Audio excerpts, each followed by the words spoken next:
এই জন্য নামাজের ভিতরে মনোযোগ হবে। আপনি যখন অর্থ বুঝে শুনে পড়বেন তখন অর্থের দিকে মনোযোগ হবে, তখন শয়তানে আপনাকে ওয়াসওয়াসা দিতে পারবে না। ঠিক না ভাই? এক ব্যক্তি গেছিল বিদেশ হজ করার জন্য। কি করার জন্য? সেই ব্যক্তি সূরা ফাতিহা আর সূরা আযানটা মোটামুটি পারে। কি পারে? সূরা ফাতিহা আর আযানটা মোটামুটি পারে।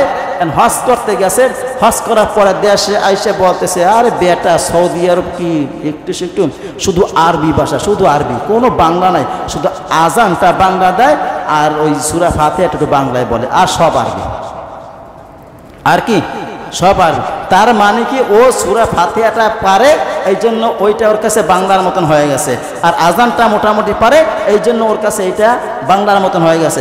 আর যেগুলো পারে না ওগুলো সব কি আরবি হয়ে গেছে। মানে আরবি কঠিন হয়ে গেছে, বুঝে না, কি যে বুঝে না তাই বুঝে না। এই জন্য ভাই সলাৎ এত বছর পড়েছি, আমরা সলাৎ কি পড়ি এইটা আমরা বুঝি না। না বোঝার কারণে আমাদের নামাজ থেকে আমরা গাফেল হয়ে যাচ্ছি। নামাজে যদি মনোযোগ হয়, নামাজে যদি মজা পাই, তাহলে আপনাকে আমাকে মুয়াজ্জিনের ডাকের অপেক্ষায় থাকতে হবে না। মুয়াজ্জিন ডাক দেওয়ার আগে আপনার সলাতের অন্তরে টান আসে যাবে, সলাতের টাইম হয়ে গেছে। ঠিক না?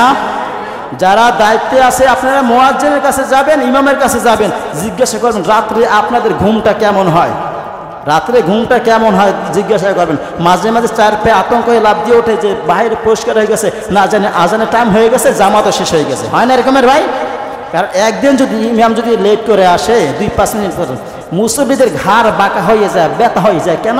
ঘড়ি থাকে পিছনে আর ইমাম আইবে তো পিছন থেকে, ঘাড় বাঁকা করতে করতে মুসল্লিদের ঘাড়ের 12টা বাজে যায়। ইমাম সাহেব কখন আসবে? দায়িত্ব হইল যে মসজিদে থাকবে, ইমাম সাহেব থাকবে না, যার ক্ষমতা আছে যোগ্যতা আছে সে ইমামের স্থানে দাঁড়াই সালাত শুরু করে দেবে। ঠিক না ভাই? তাহলে এখন ইমামের অপেক্ষা থাকা যাবে? এখন সবাই ইমাম হবেন, সবাই মুয়াজ্জিন হবেন, সবাই মুক্তাদি হবেন। ঠিক না? এই ক্ষমতা এই যোগ্যতা সবার থাকতে হবে। এই যোগ্যতা যদি আপনাদের না থাকে আপনাদের নামাজ হবে না। কথা বলে না? এইখানে দাঁড়াইয়া যে ব্যক্তি মাগরিব এশা ফজর পড়ানোর যোগ্যতা রাখে না, সে ব্যক্তির সালাত আদায় হবে না, কবুল হবে না। কেন?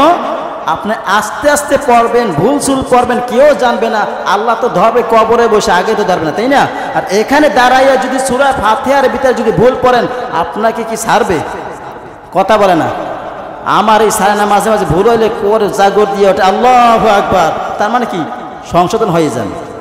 তার মানে এই জন্য আপনি এখানে নয় 10 জন না 1000 মানুষের সামনে যদি দাঁড়া করাই দেয় মাগরিবের নামাজ পড়েন, অন্তপক্ষে সূরা কাউসার আর একটা সূরা আসর দিয়ে তো পড়াতে পারবেন। ঠিক না? নাহলে আমার যেমন বিক্রমপুরে একদিন নামাজ পড়াইছিলাম, আমি এক বেলার জন্য একদিনের জন্য ছুটি দিয়ে গেছিলাম, মাগরিবের নামাজ পড়াইছে কি দিয়া? দ্বিতীয় রাকাতে লা ইলাহা ইল্লাল্লাহু ওয়াহদাহু লা শারীকা লাহু লাহুল মুলকু ওয়া লাহুল হামদু ওয়া হুয়া আলা কুল্লি শাইইন কাদির। কত সুন্দর নামাজ পড়াইছে। ঠিক না? তারপরে বলি ওই ব্যক্তির সাহস আছে বিধায় ইমামতি করাইছে। ঠিক না? আর যদি আল্লাহ না করুক, যদি কোনো কিছু না পারেন, কোথাও শ্বশুর বাড়ি বেড়াইতে যান, আর আমাদের মতো যদি জুব্বা টুপি পয়রা যদি জামাতে নামাজ পড়তে যান, আর আল্লাহ না করুক ওই দিনকে যদি ইমাম মুয়াজ্জিন না থাকে, তার সমস্ত মুসল্লি টার্গেট করবে আপনার উপরে, আপনাকে সামনে দেবে ইমামতি করাইতে, সেজদায় ফেলাইয়া রেখে কোথা দিয়ে ভাগবে সেই টেনশনে আপনার নামাজ বাদ দিতে হবে। ঠিক না?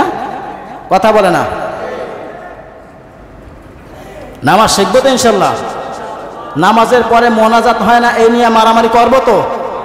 কথা বলে না? নামাজ সূরা ফাতিহা থেকে আল্লাহু আকবার, তাকবীর থেকে আসসালামু আলাইকুম ওয়া রাহমাতুল্লাহ, এর ভিতর কি বলি এইটা প্রত্যেকটা মানুষের জানার জন্য আবশ্যক, ফরজ। ঠিক না? এইটা যদি আপনি না বোঝেন তাহলে আপনি ওই সমস্ত মূর্খ জাহেল যারা নামাজের পরে মোনাজাত নিয়ে মারামারি করে তাদের অন্তর্ভুক্ত হয়ে যাবে। ঠিক না? আজকে থেকে কোনো নামাজের পরে মোনাজাত নিয়ে ইমাম সাহেব যদি মোনাজাত না ধরে, কখনো মনে গুসা হবেন না যে আরে বেটা ইমাম সাহেব যদি ক্ষমতা থাকতে তোরে এই মসজিদ থেকে বাইর করে দিতাম, এমন কোনো মনের ভিতরে স্থান দেবেন না। ঠিক না? মুসল্লি নামাজ মোনাজাত সালাত থেকে দোয়া, সালাত অর্থ কি? দোয়া। সালাত অর্থ নৈকট্য হাসিল করা আল্লাহ তাআলার কাছে, ওয়াসজুদ ওয়াকতারিব, আল্লাহর কাছে একান্ত কাছাকাছি হয়ে যায়।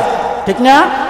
সালাত মানে কি মুখ ঘোরানো, ইন্নী ওয়াজহাতু ওয়াজহিয়া লিল্লাযী ফাতারাস সামাওয়াতি ওয়াল আরদা হানিফা ওয়া মা আনা